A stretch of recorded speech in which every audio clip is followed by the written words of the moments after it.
हम जिसे चाहें उसे लूटें, हमें कोई पूछने वाला ना हो। धिक्कार है उन पर जो अंधेरे में हथियार चलाना जानते हैं, निहत्थे और कमजोरों को लूटना जानते हैं, मगर हम ऐसा कभी नहीं होने देंगे।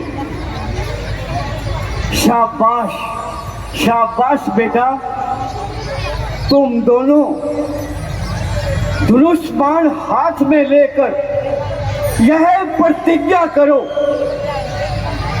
कि सारी राक्षस जाति का निवास कर दोगे। गुरुदेव, मैं धनुष बाण की सौगंध खाता हूं, कोई राक्षस हमारी सीमा की ओर नहीं देख सकेगा, क्योंकि जब सत्य बल धर्म की शक्तियां हमारे साथ होंगी तो हर प्रकार से विजय हमारी होगी। गुरुदेव, मैं भी आपके चरणों की सौगंध खाकर प्रतिज्ञा करता हूं, हम अयोध्या की सीमा में रहने वाली मुरझाई हुई आत्माओं को देश प्रेमी जल से सींचेंगे और दूत रूपी चिंगारी को फैलने नहीं देंगे। तभी हम एक होकर इन राक्षसों का नाश कर सकेंगे। बेटा, अब थोड़ी देर आराम कर लो, फिर ज्ञान और विद्या की बातें होंगी। स्वयंवर तो आप जैसे राजकुमारों के लिए ही है, हमें तो केवल आशीर्वाद देने के लिए ही बुलाया गया है। आप दोनों हमारे साथ जरूर चलेंगे। आज विश्राम करो, कल सुबेरे मिथिलापुरी जाने का प्रस्थान करेंगे। जैसी आज्ञा गुरुदेव।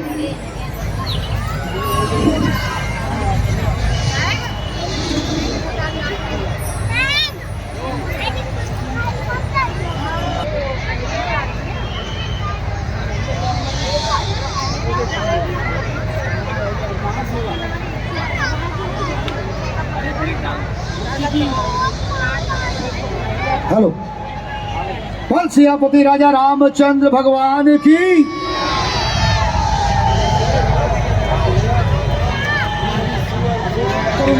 जो आपने अनुशासन के अंदर इतनी बारिश में लीला बैठ के लेके जोरदार तालियां अपने लिए, क्योंकि आपका जो कल सहयोग था वो बहुत ही अच्छा था और हमें विश्वास है 62वां साल ये रामलीला महोत्सव मना रहे हैं और 62 साल से जो अनुशासन, जो प्यार, सेवा भाव आपका मिल रहा है, इसके लिए पूरी लीला कमेटी की तरफ से मैं आपका आभारी।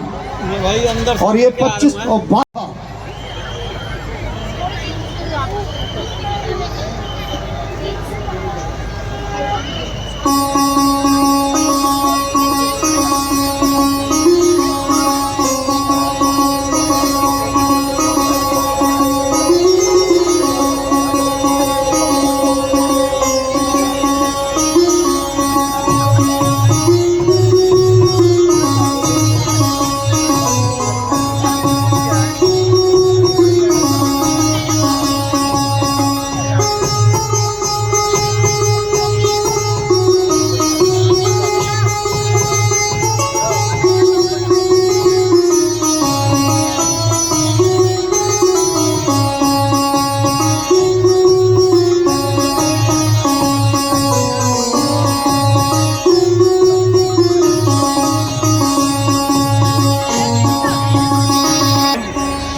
कारण क्या है?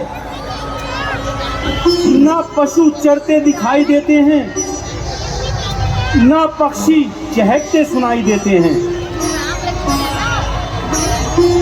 बेटा लक्ष्मण, बेटा राम, इसका कारण यह सामने पड़ी शिला है।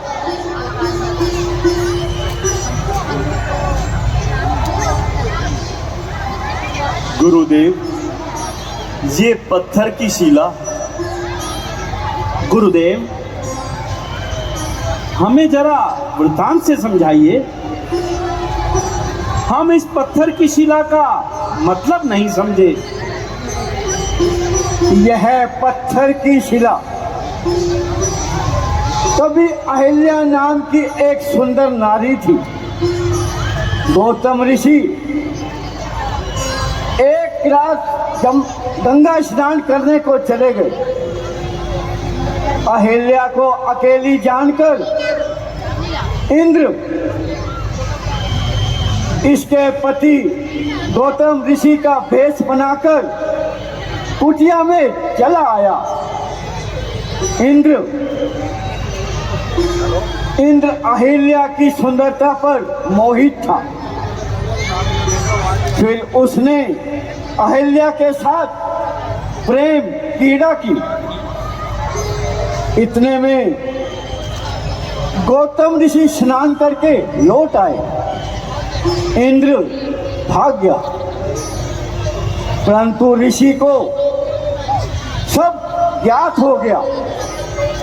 उन्होंने क्रोध में आकर अहिल्या को श्राप दे दिया, जा तू पत्थर की शिला हो जा। अहिल्या ने अनेक प्रकार से विनती की, तब कहीं जाकर ऋषि ने और एक वरदान दिया